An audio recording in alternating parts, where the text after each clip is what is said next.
New York City wants $708 million from bus companies to transport immigrants from Texas. Show Caption. Closed caption: New York sues bus companies for transporting immigrants from Texas. New York Mayor Eric Aams, he said the city is suing bus companies hired by Texas Gov. Greg Abbott to transport immigrants from Texas to the city.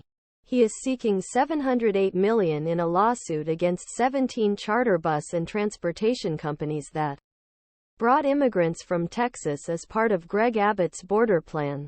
Mayor Eric Adams claimed companies had moved tens of thousands of people without paying for them in past 2 years and said influx had overwhelmed city's social services system. Governor Abbott's continued use of immigrants as political pawns is not only chaotic and inhumane, it makes it clear that he is putting politics over people, Adams said in a statement Thursday. The Texas governor said he had sent nearly 100,000 migrants across the southern border to other cities under Operation Lone Star. Last month, New York City recorded 14,700 migrant arrivals, including 14 buses, in a single night. Officials in New York, Chicago and Denver responded, many in support. The system said they were struggling to accommodate large swaths of people arriving without housing or money and overwhelming emergency shelters. The lawsuit, filed Thursday in state Supreme Court, comes a week after Adams signed an executive order restricting where and when buses carrying immigrants could drop off passengers in the city. Bus drivers began dropping off passengers at New Jersey train stations. Officials said Texas sends immigrants to Democrat-run cities in April 2022.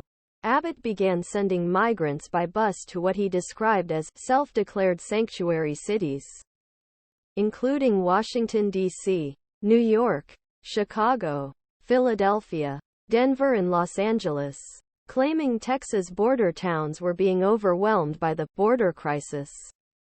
Has repeatedly slammed President Joe Biden for his immigration plan. Some Democratic city leaders have also called for more federal support. New York City is seeking $708 million from companies, the amount spent to care for immigrants moving from Texas. The lawsuit alleges that the companies profited significantly from Abbott's scheme, compared to about $300 for a one-way ticket. If they are being paid to break law by transporting people who need public assistance into our state, they should be on the hook for cost of housing these individuals, not just passing those costs on to hard-working New Yorkers. Texas governor said Thursday that the lawsuit was baseless. Every immigrant who bused or flew into New York did so voluntarily after being authorized to remain in the United States by the Biden administration. Abbott said, therefore, Mayor Adams has a constitutional authority to travel across the country, which he intervened in. If the mayor proceeds with this case, he could be held legally responsible for his violations. Most of the companies mentioned in the sue